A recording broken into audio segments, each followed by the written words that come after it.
Bienvenidos a un programa Entre Papeles. Nuevamente estamos en un nuevo episodio donde vamos a hablar hoy de un tema bien interesante, como siempre, con estas dos grandes personalidades del Archivo Histórico Arquidiocesano de Caracas, el profesor Alejandro y el profesor Antonio, siempre iluminándonos con sus conocimientos y también ayudándonos a entender el significado, la importancia que tiene un archivo, especialmente un archivo histórico eclesiástico.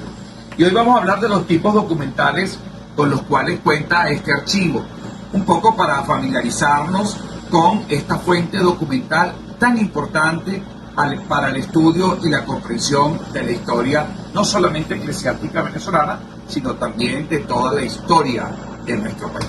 Profesor Antonio, cuéntanos un poco qué tipos documentales contamos en este archivo. Bueno, padre, gracias por la invitación al programa, una vez más, dispuesto a dar lo que conocemos, pues, este archivo que lo llevamos en el pecho realmente. Para nosotros es un orgullo, un honor trabajar acá. Es un trabajo lo tenemos como algo casi que obligatorio. De verdad que tanto Alejandro como el resto de los compañeros hacen su mejor esfuerzo y su mejor trabajo en eso. En cuanto a la temática particular, se aclaró hace poquito lo que tiene que ver con el archivo en términos de que no solamente se trata de la historia eclesiástica, sino además por extensión a la historia de Caracas y de Venezuela, pues. Y particularmente este archivo, ojo, a pesar de la denominación de Caracas, resulta que aquí hay 20.000 pueblos reunidos alrededor de lo que era Caracas en un momento determinado, por vía de las misiones, de los pueblos de doctrina, etcétera, etcétera. Todo ello produjo en un andar muy extenso, muchos años, 300, 400 años, una muy buena cantidad de papeles, como ese que estamos viendo acá, que forman parte del fondo documental del Archivo Arquidiocesano de Caracas. Nosotros tomamos particularmente 6 tipos de documentos que creemos de la mayor trascendencia. Ya la vez pasada, en el programa anterior, habíamos hablado de las reales cédulas. Así es. Y su utilidad y su importancia. Hoy vamos a hablar de las reales provisiones. Podríamos hablar de las matrículas parroquiales, de las parroquias, de las testamenterías y del material de judiciales que también existe aquí en el archivo. Pero en lo concreto, lo que tiene que ver con las reales provisiones, este documento que ustedes están viendo acá, que tiene un sello muy hermoso, por cierto. Sí, un sello de lacre rojo, muy importante. Es una real provisión. ¿Qué cosa es una real provisión? Se utiliza tanto en la esfera eclesiástica como en la civil. Y no es otra cosa que la delegación de funciones que hace la jerarquía del rey a una institución determinada, en este caso a la Real Audiencia. Recordamos aquello del Real Patronato y eso se ve en todas las definiciones e instancias, cómo está concebida la estructura burocrática de los civiles y la estructura de la iglesia también, por otra parte. En este caso, trata de un asunto muy particular, como es el de la designación de los arrabales. A veces oímos esa palabra y decimos, bueno, un arrabal, que es un arrabal, y lo tomamos en términos hasta despectivos, o un barrio. Así es. Un barrio, lo tomamos como, en París un barrio. En España hay barrios lujosos. Así es. Nosotros tenemos aquí por barrios, bueno, los extramuros, que en realidad lo son. Y en este caso habla de los arrabales y de la competencia que tenía la iglesia en todo esto. ¿Por qué es importante? Bueno, habían muchos sacerdotes que tenían que retirarse por razones de salud fuera de lo que eran los límites naturales de Caracas, pues. Y tenían que pedir una autorización. No era así que yo me voy para La Guaira porque yo me quiero ir. Bueno, aún hoy eso todavía sigue vigente en la actual legislación, digamos, de la Iglesia, el Código de Derecho Canónico, que es un poco el marco jurídico que sustenta nuestras relaciones intraeclesiales y extraeclesiales. Es efectivamente, un sacerdote no puede oficiar ni puede trabajar en cualquier región si no tiene las respectivas licencias, es decir, la respectiva autorización para poder desarrollar su trabajo misionero en el sitio donde él desee estar establecido. Claro, y vean lo importante de esto que hablamos, de que no solamente corresponde o pertenece a la iglesia, desde el punto de vista geográfico. ¿Cómo puedo concebir el territorio que ocupaba Caracas desde el punto de vista jurisdiccional? ¿Cómo podemos concebir ese territorio? Incluso en esta Real Prohibición de 1731, ahí se habla de la muralla de Caracas. Alguien que en algún momento dijo que no habían existido. Resulta que cuando estaban haciendo unas excavaciones por allá arriba por la Merced, por está la iglesia, consiguieron restos de esa muralla. Es decir, Caracas estaba amurallada. Amurallada. Qué increíble, un dato nuevo para la historia que muchos seguramente no conocíamos hasta ahora. Sí, estaba amurallada en determinado sitio. Por ejemplo, la esquina del Reducto, se llama Reducto precisamente porque ahí había, o la esquina de Luneta. Así es, claro. La esquina de Luneta era una luneta donde había un guardia. La propia expresión te lo está diciendo. Exactamente. Entonces, vea usted la utilidad que ya, siendo un documento que está al resguardo de la iglesia, está en el archivo arquidiocesano, todo lo que usted quiera, sin embargo está arrojando información muy valiosa para el conocimiento de lo que es la jurisdicción y la territorialidad de Caracas en un tiempo determinado. Un geógrafo agarraría esto y lo vería con mucho grado. Esto se compadece además porque había un control, la iglesia tenía que tener un control sobre sus feligreses, no solamente en el término de la limosna, del diezmo, de esto y aquello, sino además el estado espiritualmente se encontraban esas personas o incluso en su estado de salud, porque le competía a la iglesia en ese afán de salvaguardar no solamente el hecho, diríamos, espiritual, sino además la salud de la gente, pues tenía que ver por eso. Entonces, las matrículas parroquiales se levantaban con esa intención, saber quiénes eran, dónde estaba y cómo estaba compuesta una familia.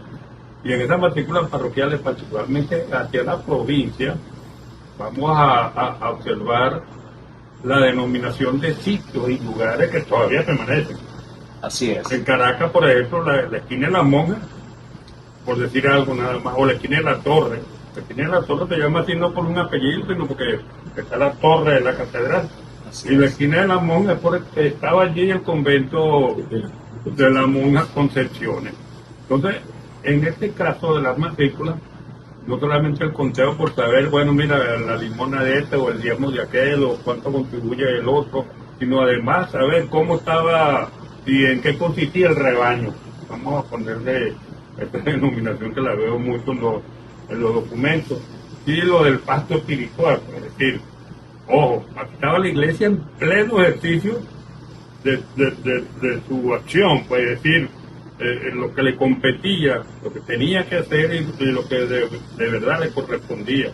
Obviamente que eso en la medida en que se fueron dando los encontronazos entre la iglesia y sus sucesivos gobiernos, etcétera, etcétera.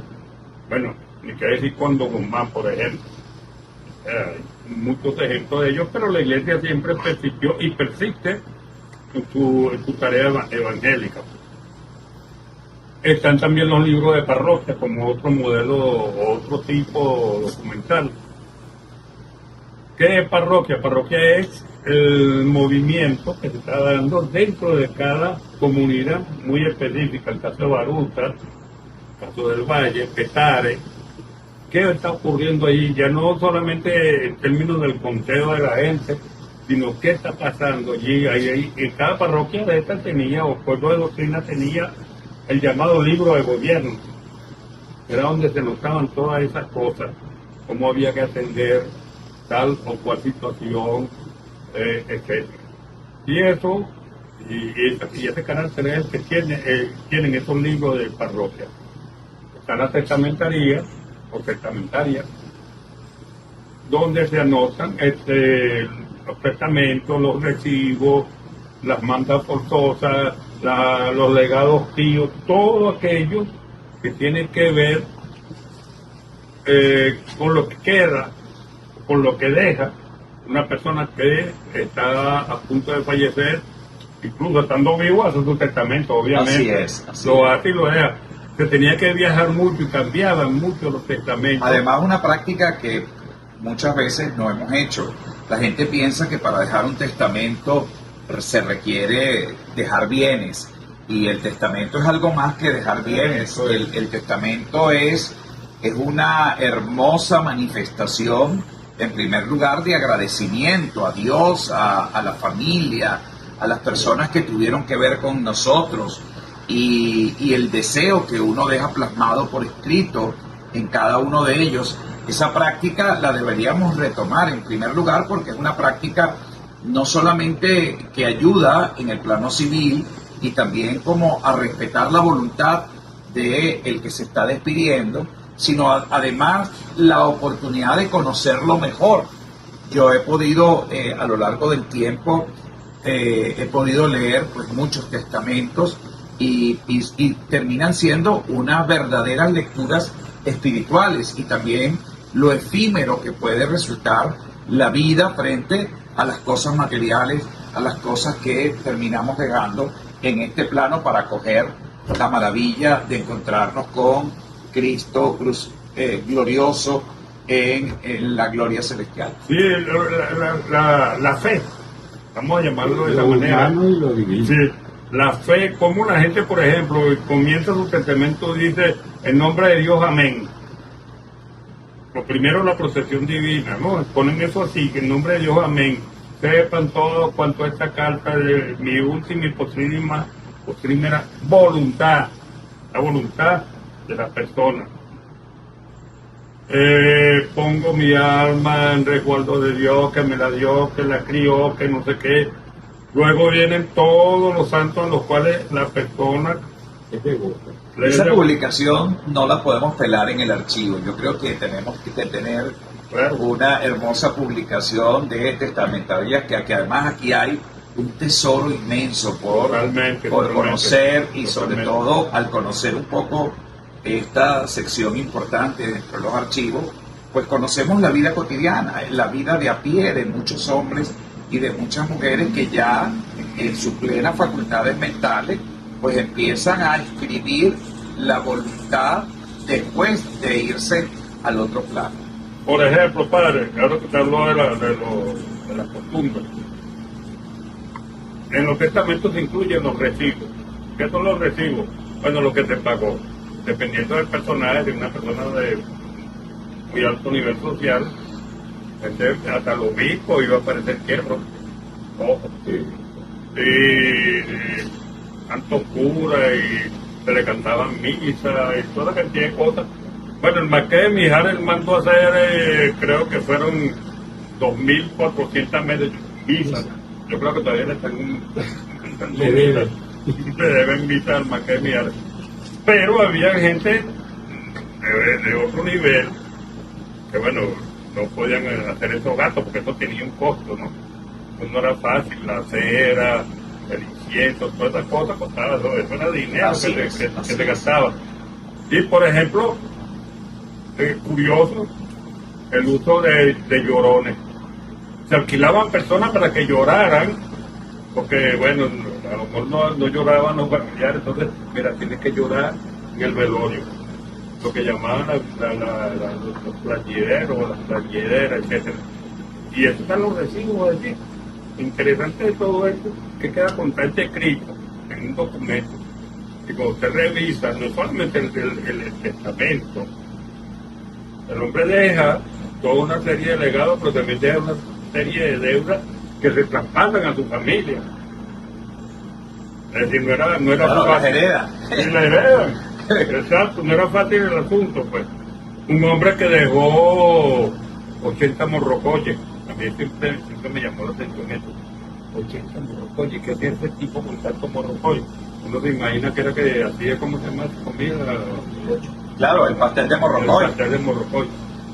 El estado de la ropa, incluso la media rota, el pantalón raído, una camisa vieja, pero igualmente una colección de libros.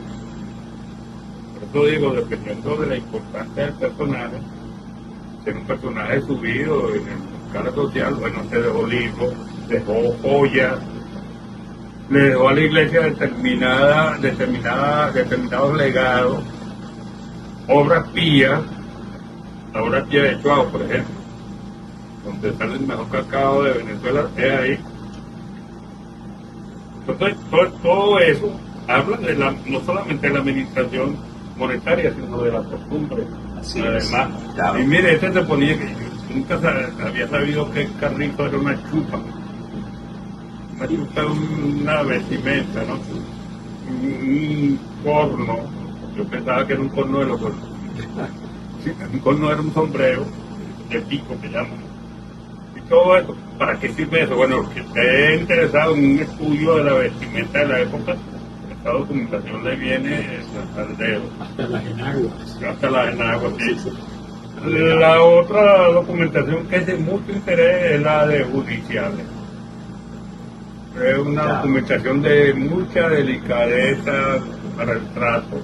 Es decir, el investigador que se mete ahí tiene que tener mucha conciencia de lo que está viendo y tener un cierto nivel diríamos, de ética, porque son documentos muy comprometedores en cuanto a lo que es la vida de la persona, en cuanto a su acción, cometió delitos, cometió, qué sé yo,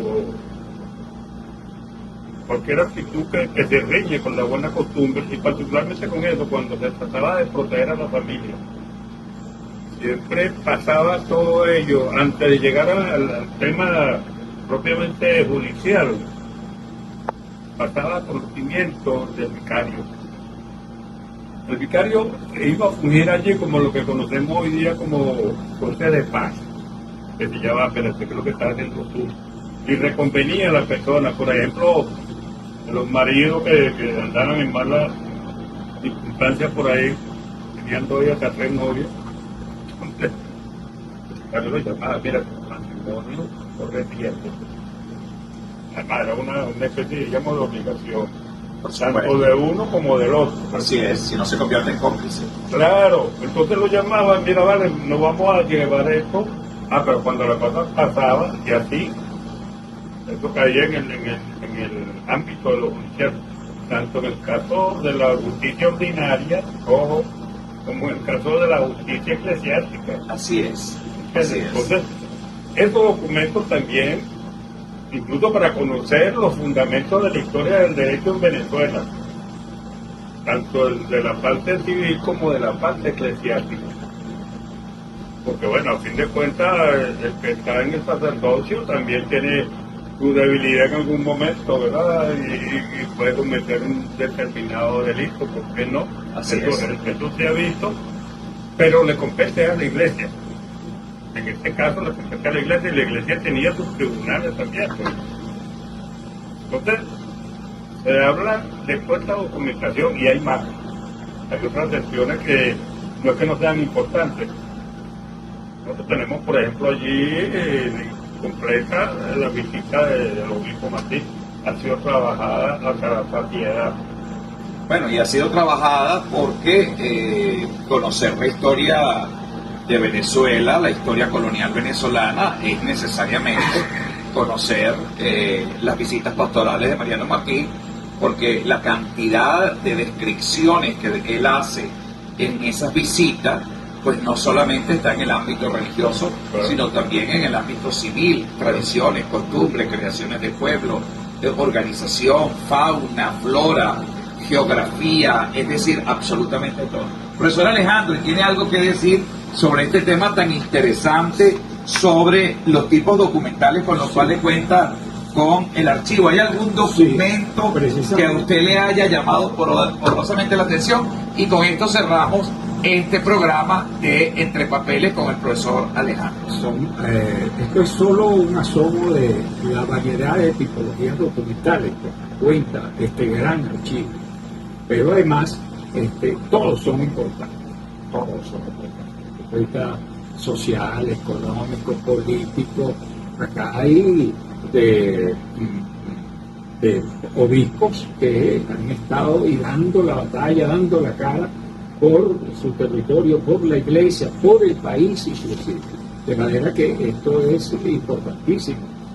Mende, que dejó un gran legado, se enfrentó a las autoridades y salió airoso con su diócesis y decía al final, esto es mi diócesis y la defiendo. De manera que se invita pues a todos los que tengan a bien visitarnos para que no solo conozcan, sino puedan hacer visitas. También tenemos la parte matrimonial, de que la parte de genealogía es hermosa, porque tenemos árboles genealógicos, son realmente toda una obra de arte. Bueno, qué maravilla, profesor Alejandro y profesor Antonio. Nuevamente, un gran abrazo para todos y nos vemos en un próximo programa Entre Papeles. Hasta luego, hasta la próxima y no me fallen, nos vemos pronto.